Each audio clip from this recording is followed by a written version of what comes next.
Today is October 1st, 2019.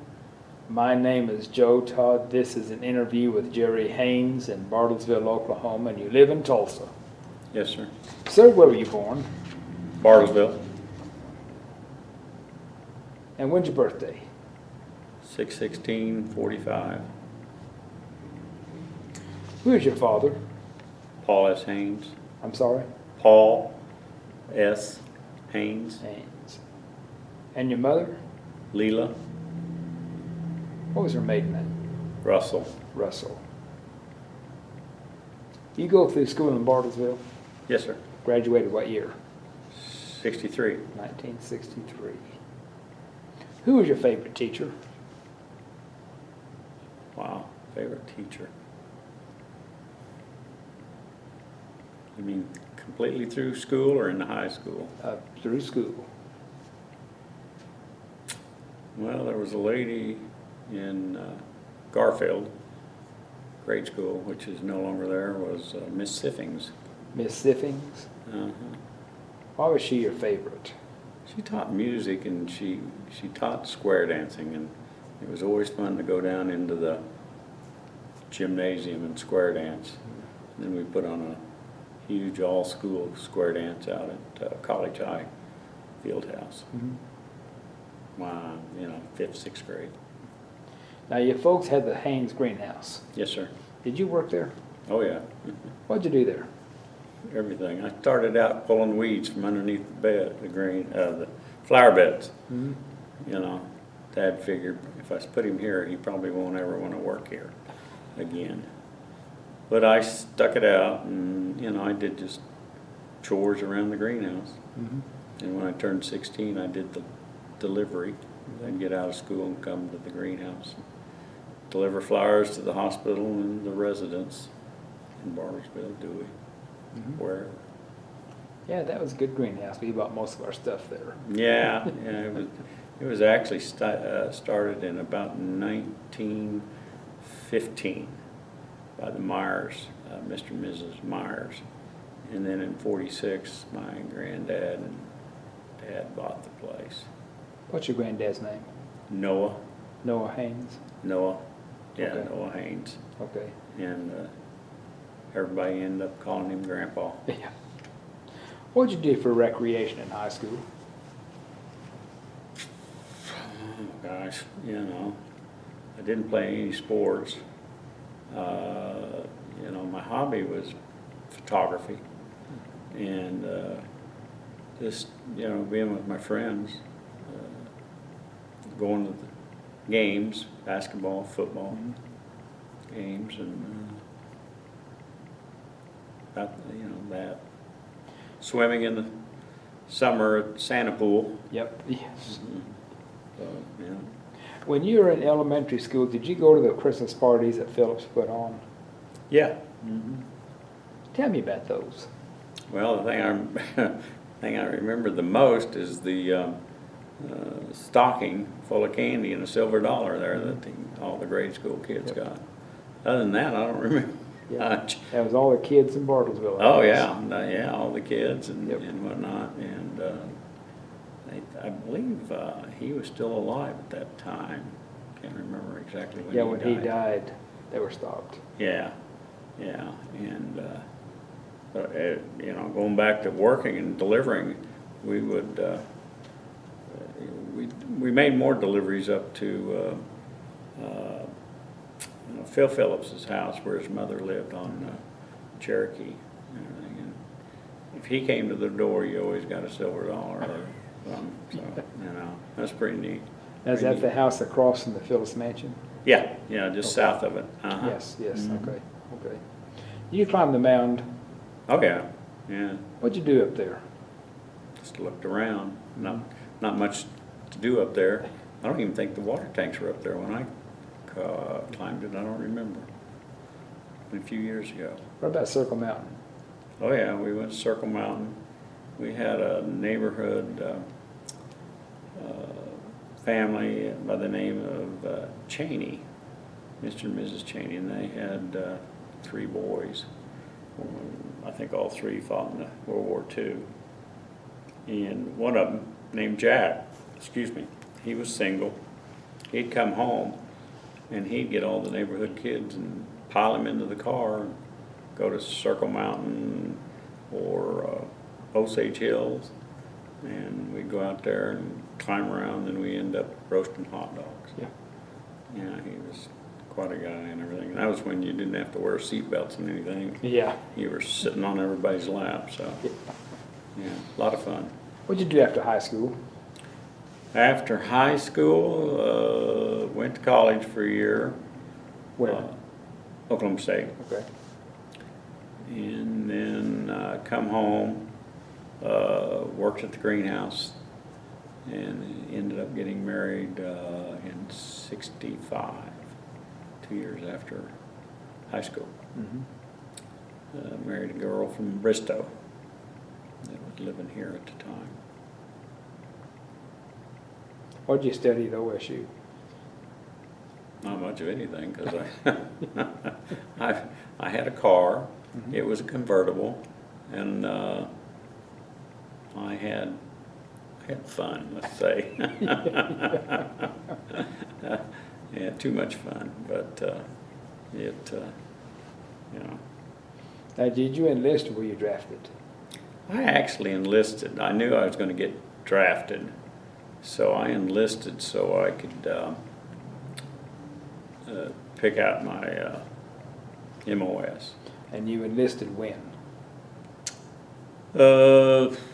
October of '66. And you joined the Army. Army. Yes, Army. Why'd you join the Army or the Navy, Marines, Couldn't get Air in. Force? I couldn't get in the Air Force or the Marines. Why? I mean, Air Force or Navy. I don't know about the Marines. I think one reason I didn't look into the Marines is I had a cousin, and he was an officer in the Marines. And when I was 16, I was in Washington, D.C., and he took me through Quantico, where they were training. And what I remember is all these Marines going through boot camp, and they were standing out there with M1s pointed straight out, and they had a bucket of sand on the bottom, on the very tip of them. And if they dropped that bucket of sand, they had to do something. And I made my mind up right then, I don't think I want to be a Marine, so. Not knowing what you're going to get when you got in the Army, so. But the Air Force and Navy allotments were all full, Yeah. Okay. so I chose the Army. Where'd you go for basic training? Fort Polk. Fort Polk. And Tell me about basic. it was okay. I was a squad leader. I think that's because I took ROTC at OSU. I'm not sure. But it was okay. Of course, basic, you had some of the guys that just didn't want to be there, and they go AWOL. And I remember this one guy from, there's this one kid. I don't even remember his name, but he was one that was always causing trouble when going AWOL. So there was another guy, he was our platoon leader. He was from Houston, and he was a Golden Glove boxer in high school and after high school. Well, they set up a boxing match, and him, I can't even tell you his name now, and the kid that was AWOL got in the ring together, and the Golden Glove just pounded the heck out of him. And they never stopped it, they just let him pound. So I don't know what happened to the kid after that. Mm-hmm. Yeah, lost contact with a lot of those guys. What type of training did you have in basic? Oh, we had classrooms, then we had like hand-in-hand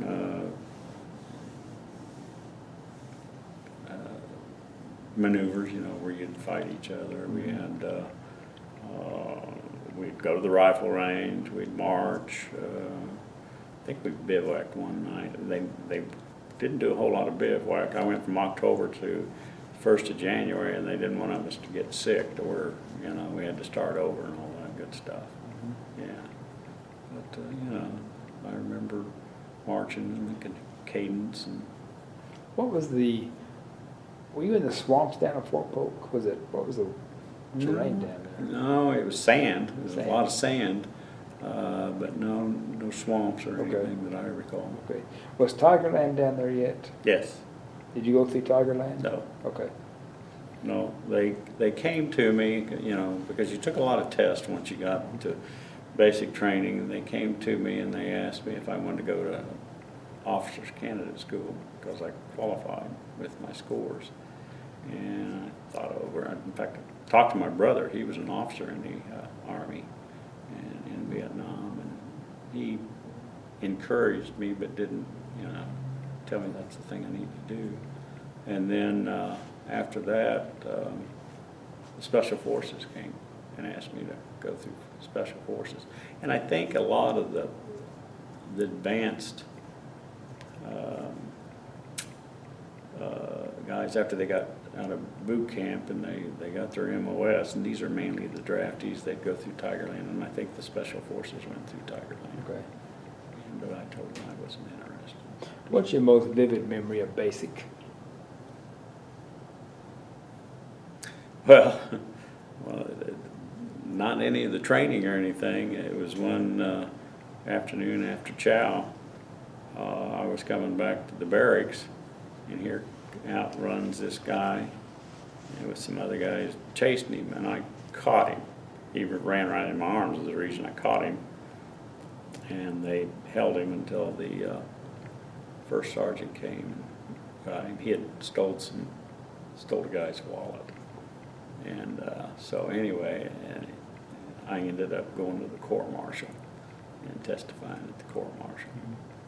And standing up and all in front of all the officers, and I couldn't even remember my service number, and that's one thing that you repeated over and over and over. So, but I was just nervous as could be. Yeah, so. Basic lasted how long? I was there from October to January, so about 3 months. After basic, where'd you go? Fort Monmouth, New Jersey, Fort Monmouth, New Jersey. Signal Corps School. Signal Corps School. What'd you do in Signal Corps School? My MOS that I signed up for was photography, and they slotted me into motion picture photography, cinematography, and so I went to school up there for that. Okay. So, what were the classes you had up there at Fort Monmouth? Well, it was all mainly taking pictures with a movie camera, you know, learning about different things about the camera you'd use and whatnot. And we'd go out on kind of like field trips around some of them were around the fort, and sometimes we went outside the fort and whatnot. Now, is this your AIT? Yeah, Okay. yeah, this is what I went to after basic and Yes. before I was assigned to my What duty cameras station. did you have at Fort, were you using? Oh, we used mainly the what they called the Elmo, which was a 16 millimeter camera. Same, they actually used that camera in Korea and I think World War II. And then they had another type of Elmo that was a 32 millimeter, but we never used those. They were too big, too heavy, and the film was, you know, compatible with all the equipment that they had. Now, are you strictly movies or still photography also? No, it was strictly movies and everything. I wanted to be a still photographer because that was my hobby and everything. But they didn't have any slots for still, so I took movie. That school lasted how long? I was there from, probably mid-January till, I believe, May. So, you know, May of '67. about 3 months. Yeah. So then where'd you go? I went to Fort Shafter, Hawaii. Fort Shafter, Hawaii. Yeah. How'd you travel to Fort Shafter? Well, I went through Oakland. Flew Oh, you flew, okay.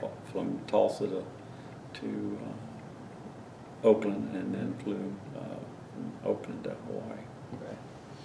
Of course, at the Oakland, San Francisco area, Vietnam was going hot and heavy. Oh, yeah. See any protesters out in the area? Don't recall it, because I was actually, when I got to Oakland and got to this big hangar with probably 1,000 bunks in it, cots, you just didn't leave your stuff. So, you had a duffel bag with all your personal stuff in it, so you just never really left that. I never left the hangar, really. Okay. And when did you leave the States? To go to Hawaii? Yes. I was probably there. Well, the Hawaii is the States. When did you leave To the go mainland? Yeah. I was probably there maybe a week. I don't think I was there any longer than a week. When did you arrive in Hawaii? When? Yes. Well, that would have been May of '67, Okay. yeah. What did you do at Fort Shafter? Well, that was our headquarters for our unit. We were called DASPO, which stood for Department of the Army Special Photo Office. DASPO? Department of the Army Special Photo Office. Photo Office, okay. And we, from there, when I first got there, they did more training, and they had more advanced cameras, so they trained us on a lot of the advanced cameras, and we still use the Elmos. But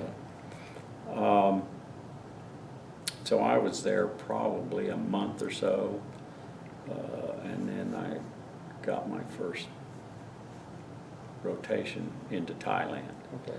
We rotated teams into different countries, mainly Thailand, Vietnam, and Korea. And so my first was to Thailand. Where in Thailand? We stayed in Bangkok. Bangkok. What'd you do in Thailand? Well, we'd take different pictures of government facilities, and they were, Philco was putting in a lot of satellite stations and computer data stations, and so we were filming all that. Most of all of our orders came from the Pentagon, the Joint Chief. Our commanding officer for our unit was a colonel there at the Pentagon, Howard. He was actually a photographer in World War II, and he hit Normandy. He was one on the first invasion of Normandy. Now, were you at a military base in Bangkok, or? No, we lived off the common. Okay. We actually lived in a hotel called Fortuna. Fortuna. Yeah, probably not even there anymore. Yeah. But yeah, it was, lived there. We went TDY, so we got TDY pay, and I guess it was just easier for us to get in and out of where we wanted to go with the military. So. Now, you're taking photographs of what, American installations? Yes. In Thailand? Right. Okay. Yeah, and they were, I don't know if they were classified as classified areas or what. But, we weren't privy to that Yeah. information. Are you still with a movie camera? Yes, sir. Okay. Well, you connect with a combat camera? Well, any camera's combat camera, but the Elmo is one that you could move around and get in and out. Well, there's a unit called combat camera. Yeah, They're in and out. yeah. Did you have any contact with them? Yeah, well, when we were in Vietnam, we went to a lot of the units that had combat cameramen, Okay. and we'd come in contact that way. Okay. But to go out and do a joint story together, Okay. we normally didn't do that. Now, did you stay strictly in Thailand on that? On that first trip? Yes. Yeah. We Okay. didn't go into any of the neighboring countries. What was the attitude of the local people towards you in Bangkok? Well, where I stayed and everything, it was great. People were real kind, courteous, friendly.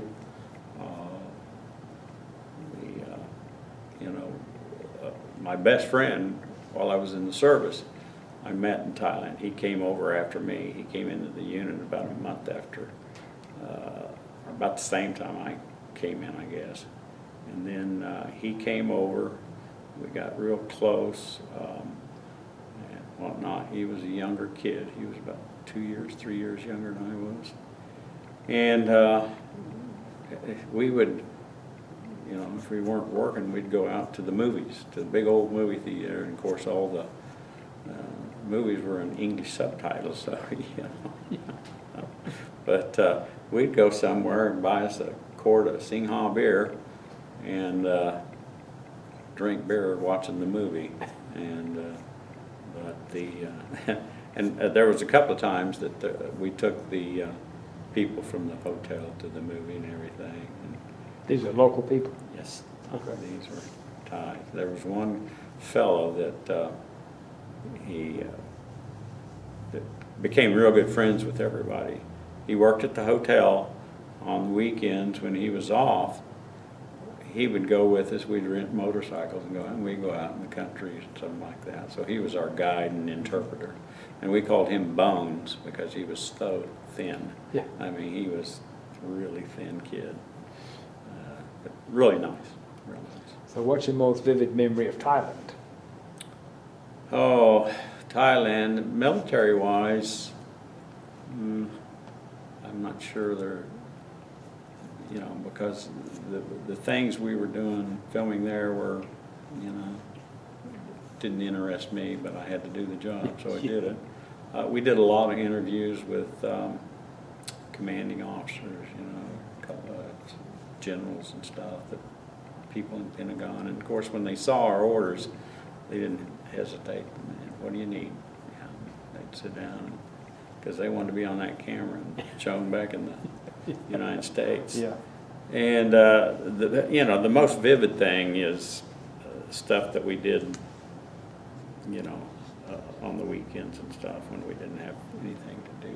What'd you do on the weekends when you were off? Well, like I said, we rented motorcycles and went out to where the villages and the people and the kids, you know, the kids would just swarm you, you know, especially if you had always carried 2 or 3 rolls of lifesavers. And man, I pulled those out and you thought that I was king of Thailand. They loved the candy. Mm-hmm. Yeah, because you know, they were poor kids living out in the village, and they didn't get to see. We never wore uniforms. We were in civilian clothes, Yeah. Mm-hmm. but they knew we were GIs and stuff. How long are you in Thailand? 3 months. 3 months. All the rotations were 3 months. Okay. 3 months in, and depending on the rotations of the other countries, we were back home about 3 months. Okay. And then we'd rotate into Vietnam, and then back after 3 months, Korea, and back. Okay, so you came home from Thailand. How long were you home? I don't know. Let's see. Probably a month or Where so. were you based? Fort Shafter. Fort Shafter. You stayed at Fort Shafter? Yeah, yeah. Okay. Now, my wife was there. Okay. I was married, and I brought her over after I came back from Thailand. Mm-hmm. And we found an apartment out on, well, our first apartment was down close to Waikiki Beach. Yeah. And then we found another apartment that we lived in, and a couple of the other guys in our unit lived in those same apartments. and Okay. stuff. So your second rotation was to where? Vietnam. Vietnam. Where? We had a villa in Saigon, not too far from Tan Son Nhut, so we could get to the Tan Son Nhut Air Force Base and catch a plane wherever we were going if we needed to catch air. What was your reaction when you first landed in Vietnam? Oh, you know, come on, Todd, you're talking, 55 years ago, thereabouts. I don't, probably how dirty the city was, and how many people, all the bicycles, all the motorcycles, the little, what I call Vespas now, and just the foreign language, and stuff.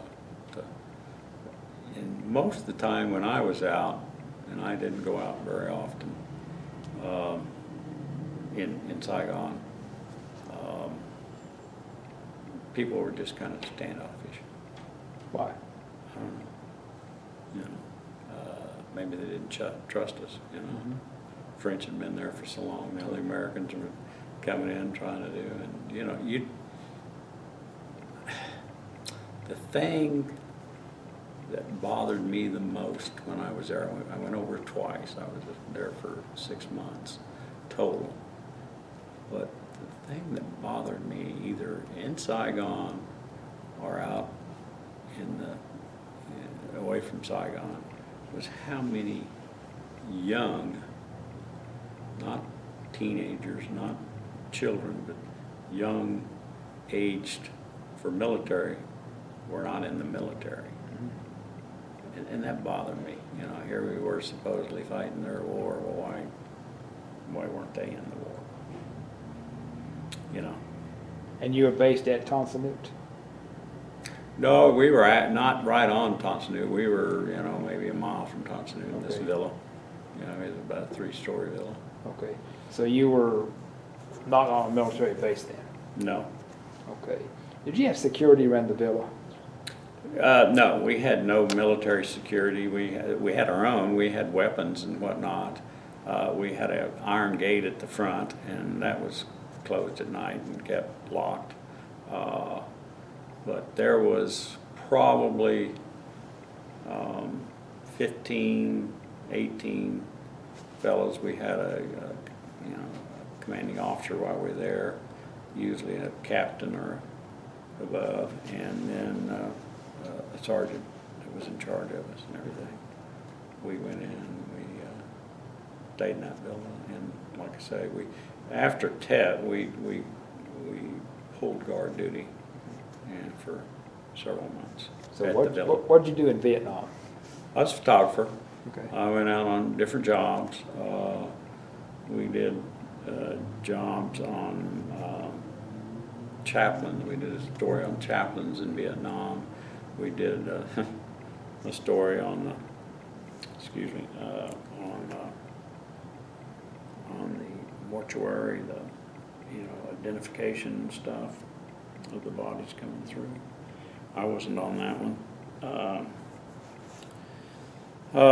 But then we would go into different places like, First Cab, the Big Red, some of them, and then we'd go south. Farthest north I got to was Da Nang. Right. Yeah, and I was in Da Nang during Tet. We were up there doing a job, and we were staying in a hotel down on the Commons, but it was run by the Army. And the morning of Tet of 68, I heard all this racket and stuff, and I thought it was just firecrackers again because it was the Chinese New Year coming up. And when I went down to the lobby, there was all these people laying there that had been wounded and bleeding and stuff like that. Well, I was with a team of 3, and that's what we worked with a lot of times: a motion picture photographer, a still photographer, and then a sound man. And so we finally got a hold of where the attack had come from, and we got a ride with the Navy officer. Not sure how that all happened, but by the time we got out there, the fighting was over with, and they were just bringing in the bodies and whatnot. And there was no American casualties that we found. It was all North Vietnamese. You know where Red Beach is located? Red Beach? I don't recall. That's by Da Nang. I was at Red Beach when Tet broke out. Okay. My unit was moving north. Okay. We stopped at Red Beach. That's when Tet broke out. Yeah. Okay. So we were up there too. Yeah. And I just remember going by the Navy aviation, where they kept a lot of the fighter jets and stuff like that, and some of them got hit with rounds. And the thing that really stood out to me is all these black bladders that were full of gasoline and everything. And I thought, wow, if they hit one of those, they'd lost a lot of planes. Yeah. But they never hit any of them, so. What was your attitude while this was going on during Ted? What were you thinking? You know, I don't remember, Todd, because once we got down, this attack came through a cemetery. The North Vietnamese and Viet Cong attacked through the cemetery. And so once we got down there, that's where I got PTSD. One of the first things I saw was, PTSD. Okay. One of the first things that I remember once we got down there were these two Vietnamese soldiers, you know, that fought on our side. Can't even remember what they were called, but they had these wires tied around these two Viet Cong's necks. They were dead. They were dragging them up the road, and I can see that today. One of them was completely naked, and they were making fun of him. The other one, the only part that was left was his chest and his head. His eyes were gone, his hair was all black, his chest was all black. No organs or anything left. Had been hit, you know, by a tank is what they told me, a shell or something.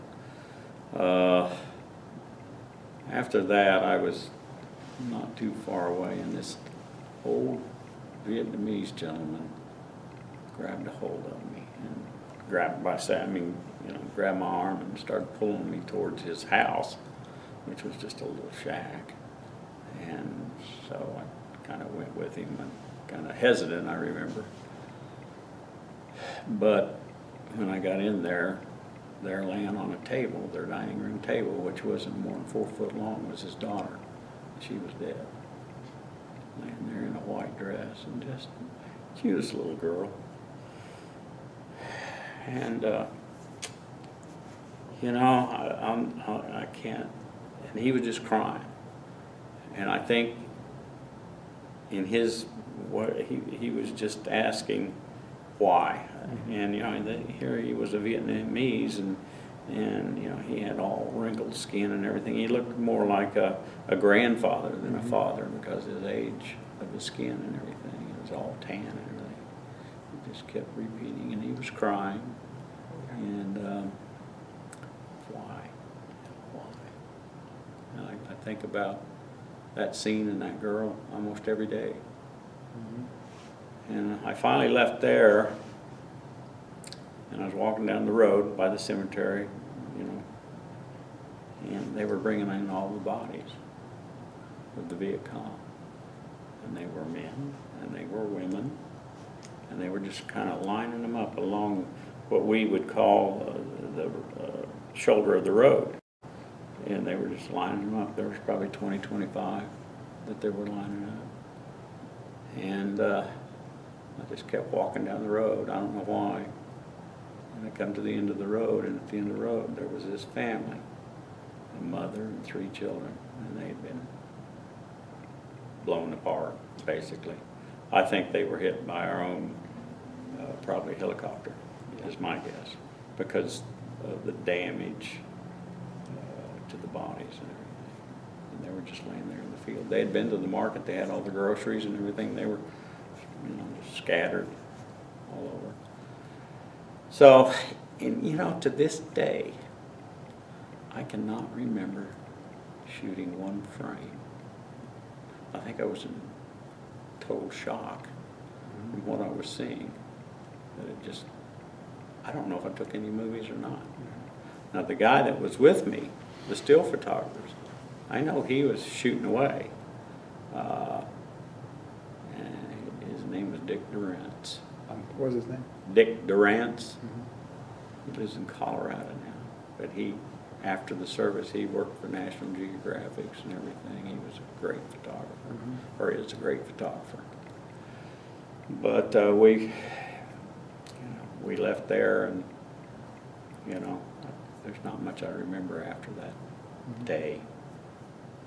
where I went. Yeah. I remember the day like it was yesterday almost. But you were in Vietnam 3 months, 3 months and rotated out. back to Fort Shafter? Yeah. Okay. What's your most vivid memory of Vietnam That day. that day Yeah. when Tet broke out? Yeah. Our unit, our guys that were in Saigon, they, there was a couple of them. There's one of our guys got the Silver Star. We had an officer that got wounded, and he pulled him out of danger and everything after he got wounded. And that was in Saigon down, I think it was down close to Tonsanuk, the Air Force, you know. And so, but yeah. The other, one of the vivid things, my friend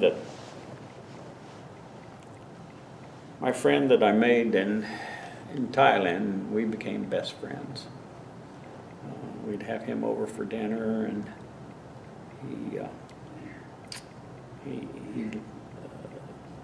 told me before our second round to Vietnam that he was going to ask this girl to marry him.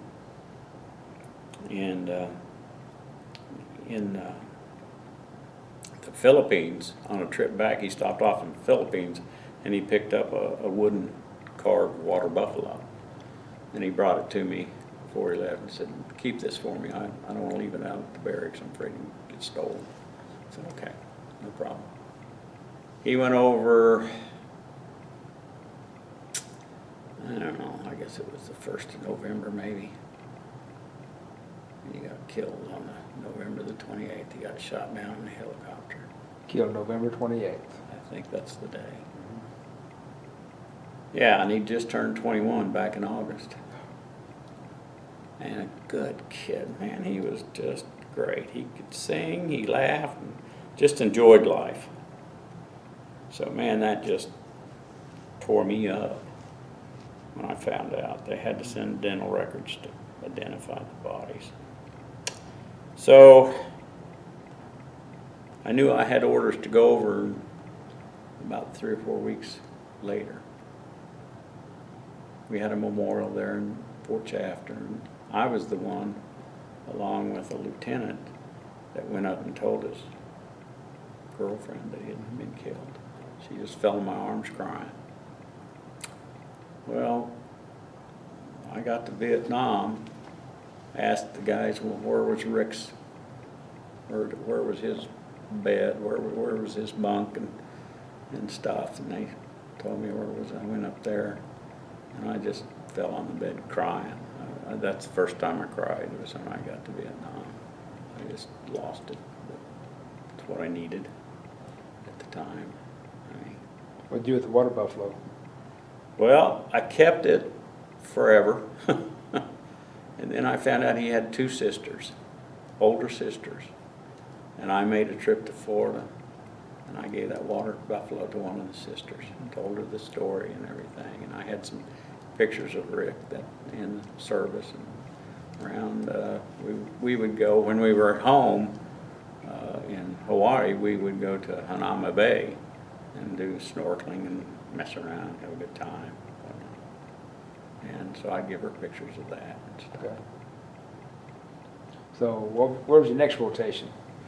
Next rotation, I went into Korea. Korea. Uh-huh. What'd you do there? Well, we went up to the DMZ a lot. When'd you go to Korea? Oh gosh, let's see, I probably got back in, from that first Vietnam tour, probably late February. And then I was probably rotated out, I'm going to say summer, maybe May or June of '68 to Korea.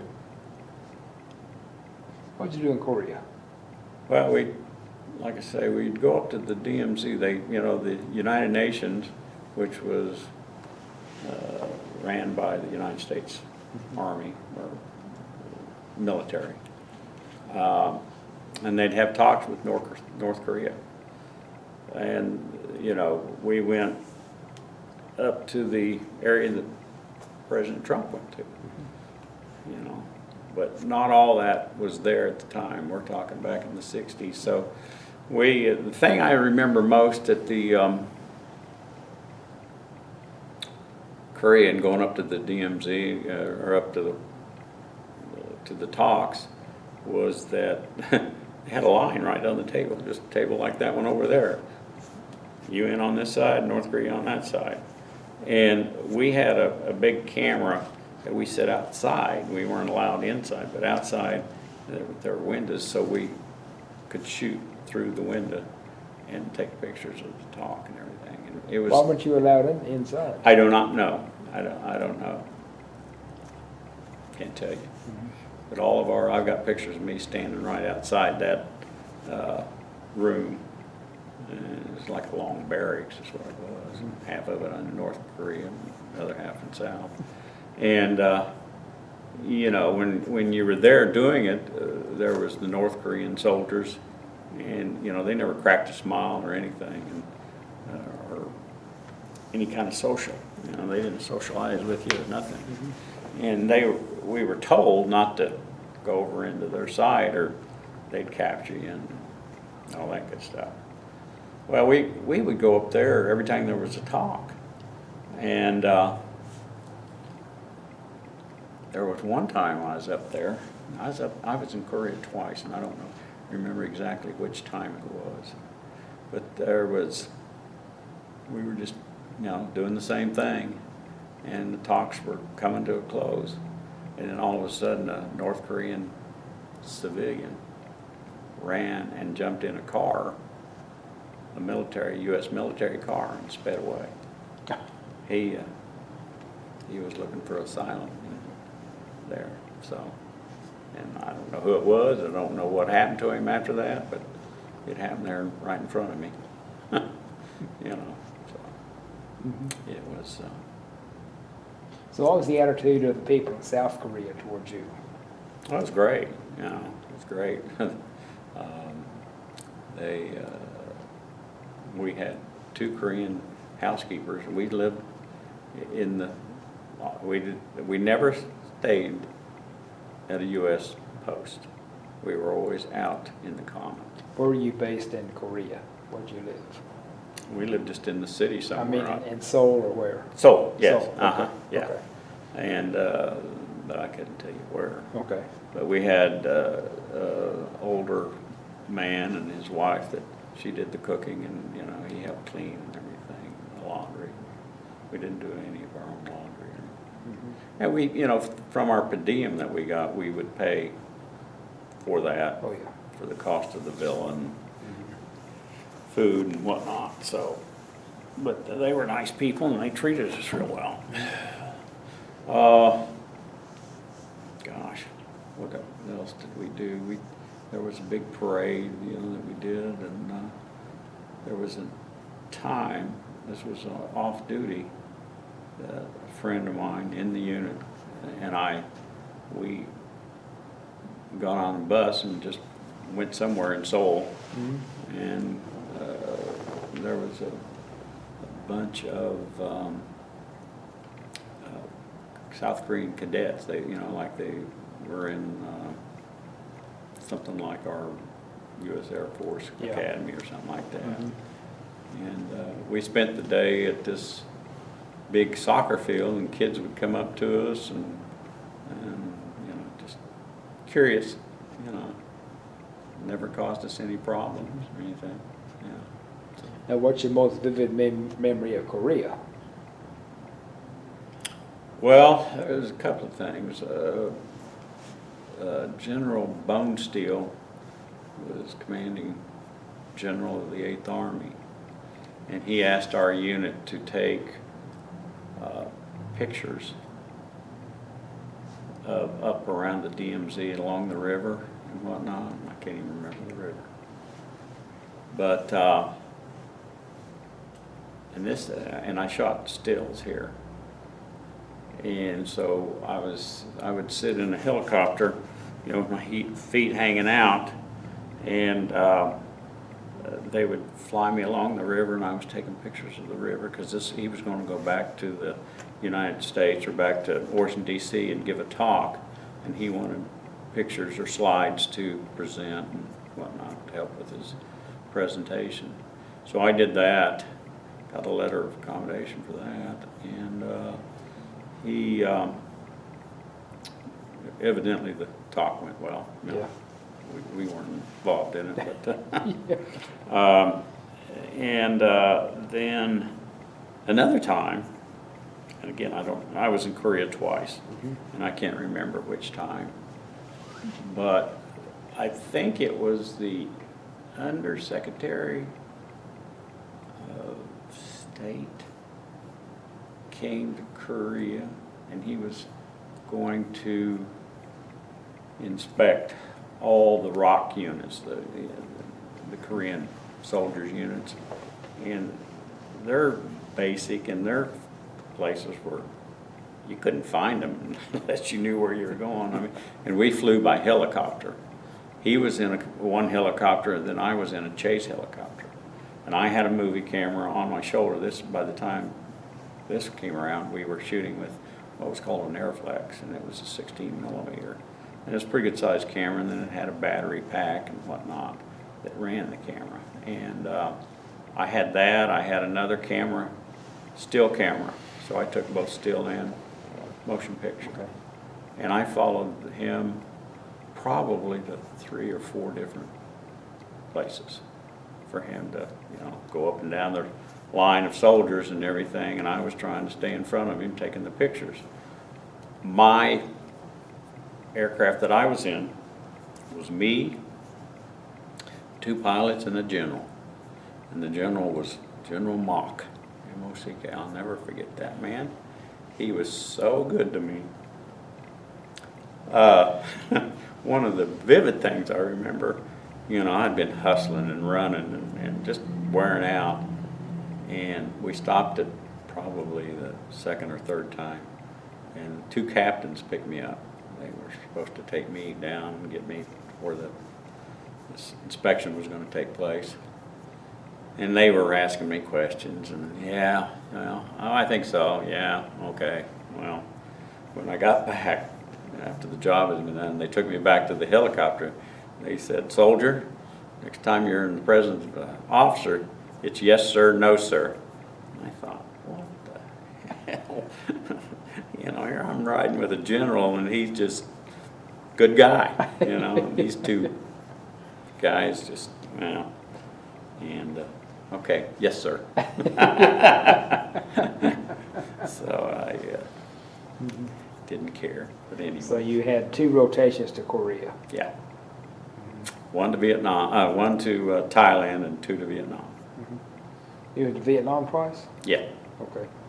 3 months each. What did you do the second time in Vietnam? Gosh, I don't know. Were you based in the same place?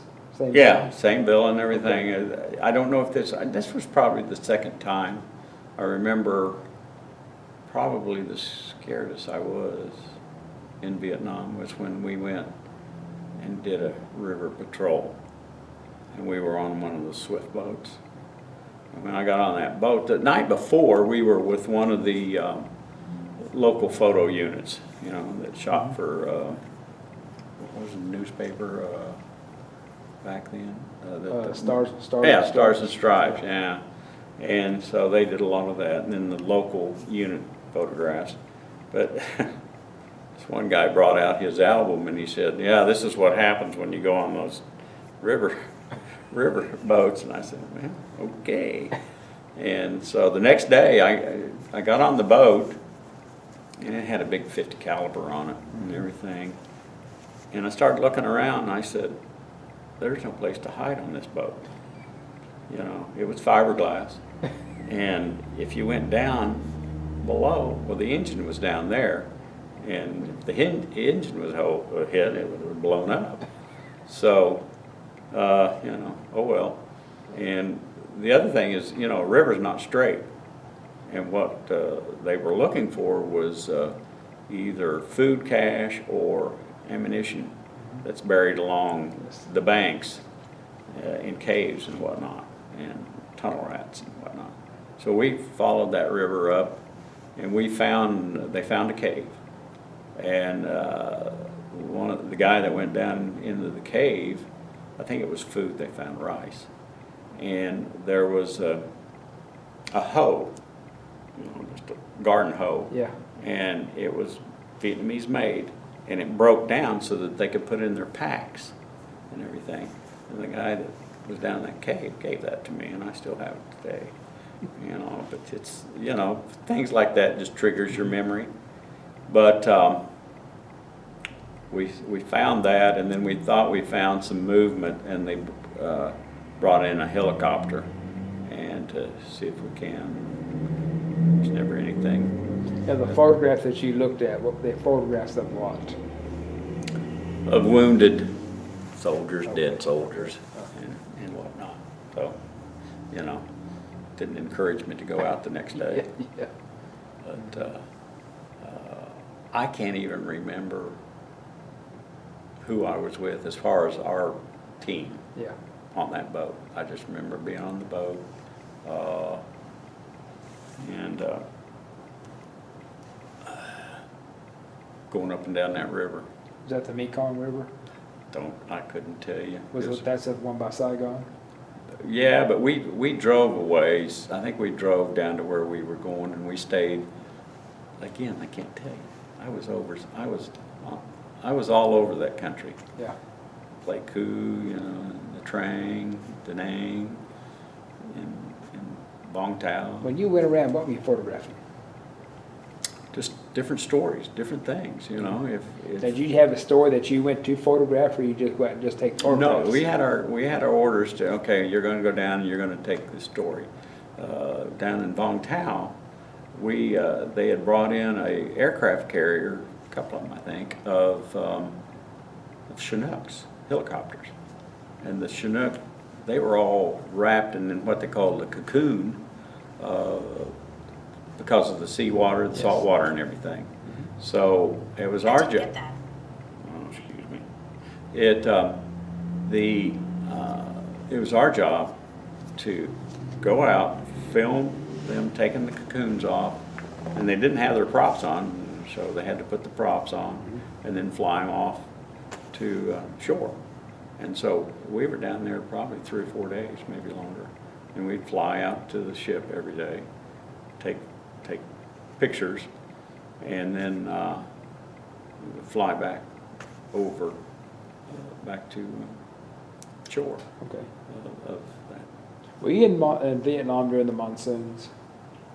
I don't remember. I don't think I was, because You don't know if you were. Yeah, I probably remember if I was, but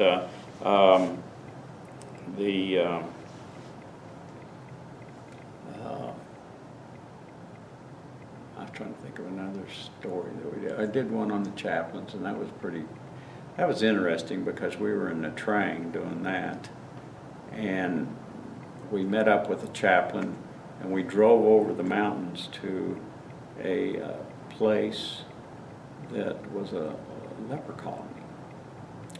And I remember meeting a lady, nun, her name was Sarah, she was from France, and she spoke a little bit of English.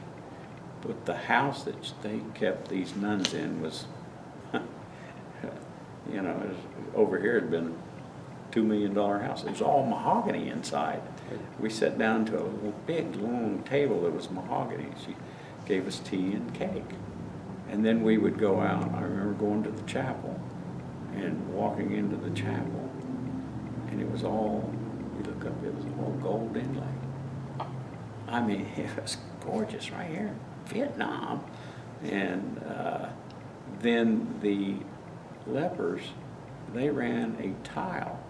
They made ceramic tile and painted and stuff like that. That's how they paid for their care and stuff. But I saw several lepers while I was there. Where was the leper colony? It was just outside of Nha Trang, Okay. up in the mountains over Yeah. the mountain. Yeah. Okay. And then we drove back in and filmed there on post, the chapel on post and everything. Did some filming there. Did the French build this colony, or? You mean, it was probably, I would guess it was probably put in there by the French. Yeah. Okay. Because, her being, her name was Sarah, and my sister's name's Sarah. I'll never forget her Yeah. name because of my sister Sarah. Yeah, yeah. And, but she was from France, so, yeah. Now, you said after Tet, you had your own security around the villa. Mm-hmm, Okay. yes. So did you have increased security after Tet? Yeah, we did. I mean, we all carried the weapons, you know, we had weapons with us at all times. And we'd go to the top of the villa and, you know, we'd have to pull 2-3 hour guard duty. And we had, my preferred weapon was the carbine. Yeah. I liked the carbine because it fit me best. And so we'd sit up there, there'd be 2 of us, and we'd talk, and then we'd get up and walk around. If we heard anything, we'd check it out and stuff. And I don't know, did you spend any time in Saigon? Yeah. Well, in Saigon, almost every night, there were 2 planes that circled Saigon. And I think they were flown by the South Vietnamese Air Force. But they were some of the old World War II fighter jets. And that was neat to see them and everything. They were really noisy, loud, and all. But, yeah. But, And then when did you come back to the mainland? from, oh, Fort Shafter? after I got out of the service, October '69. October 6th. That's when you left the service? Mm-hmm. Got your discharge? Mm-hmm. Yeah. What did you do after you got your discharge? Went to work at the greenhouse, Haines Greenhouse. Yeah. Stayed with them until, I don't remember. I left him for a while, and then my brother come back and asked me to come back and work for him, and so I did. When did the greenhouse close? Well, my 2 sisters, excuse me, Susie and Judy, they ran the greenhouse for a while, and then they sold it to 2 people that worked for them. Okay. And then they sold it to another lady that ran it for a while, and then, I don't know, in the last 10 years it closed. It was carried the Haines name for over 50 years. Oh, yeah. Yeah. Even though we weren't involved in Yeah. it, they wanted to keep the name, we gave them permission. Then you moved to Tulsa? Well, let me think what I did. I actually lived in Texas, in the Dallas area, for close to 17 years, 18 years. Okay. I worked in Texas, sold commercial greenhouses. Okay. And then back in 2011, we moved back here. Okay. Would you join the Army again? You know, if I hadn't had the greenhouse to come back to, I may have stayed in. I enjoyed the work I did as long as I could stay in photography and do what I was doing. The other thing I thought about, you know, of what I may have done was to go to OCS. And you know, mainly the pay. Yeah. The only thing I was hesitant about doing that was being able to stay in the Signal Corps. You know, I didn't want to become an infantry. I was out on too many LZs and everything, and saw those guys, and you know, the LRPs, long range reconnaissance, Oh, yeah. and then in fact. I don't know how much time I had left in my second tour of Vietnam, but it wasn't long, maybe a couple of weeks, but they, my commanding officer there in Vietnam asked me if I would go out with a Special Forces unit. And I asked him, I said, well, how long am I going to be out? We don't know. How am I getting back? We don't know. And I said, no, I don't think I really want to do that, you know, because my wife was, let's see, was she pregnant at the time? I think she was. But anyway, I just didn't want to do that, and they didn't force me, so they didn't order me to do it. But That's your first or second rotation? That was my second. Second Yeah, rotation. that was my second, Okay. yeah. I'd like to do a word association. Uh-oh, I'll give you some words and you give me your reaction. okay. The first one is basic training. It's okay. Fort Monmouth. I enjoyed it. It was, we were there during the big snowstorm, and as a PFC, I earned a PFC stripe coming out of basic because I was high score on proficiency. I made the highest score in the company. And so they promoted me to private first class. And I was earning, when I was at Fort Monmouth, $95 a month. And we rented an apartment in Asbury Park. And I drove to work every day. Army photographer. Oh, great. I learned a lot. The friendships that I made. Fort Shafter. Great place to be stationed. It's beautiful. Thailand. It was a fun place. You know, the danger wasn't there. Even though me and my best friend, Rick, we were walking down the street there in Bangkok going to the NCO club, and all of a sudden Rick started pushing me against a wall, getting me out of the way. Well, there was a guy that went right between us. I mean, there wasn't more than 2 feet, you know, apart, Rick and I. He was carrying a gun. And once he got past us, he blew this one guy behind us, emptied the revolver into him. We looked at it and we thought, 2 GIs, American GIs here, don't think I want to be involved. So we ran on to the NCO club. And with Bones, our friend Bones, we had him keep checking the newspaper, see if nothing ever came out. Never found out what happened. Vietnam. Stressful, interesting, you know, lots of memories, some good, lots of bad. Tet.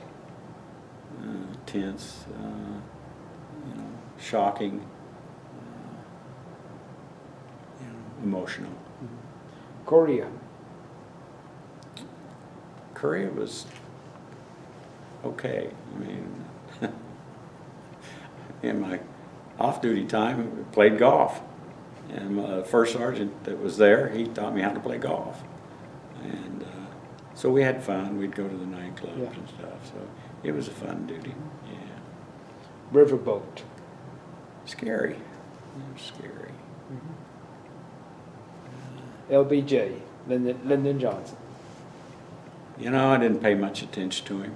I just, you know, I was part of the Army and I had my duty to do and whatnot. I remember nowadays, you know, because you go back and you look or you hear about different things that's going on.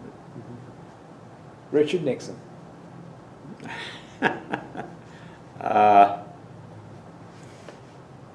Glad he ended the war, but I wish we would have done it in a different way. How do you want to be remembered? Me, just a guy that loves people, loved to make people laugh, and you know, just a good guy. Anything else you want to talk about? Oh, I was trying to remember something else that happened in Korea. Our unit was going to be the only unit to film the captured Navy off of spy ship. Pueblo? Pueblo, yeah. That was our unit. You know, we actually went into somewhere in Korea, where they were going to be brought up close to the DMZ, and while they were getting debriefed and everything, we were going to be the main photographers. So we went up there and we trained on what was going to happen and everything. But I rotated out before that happened. Okay. And a unit behind me picked that up. Okay.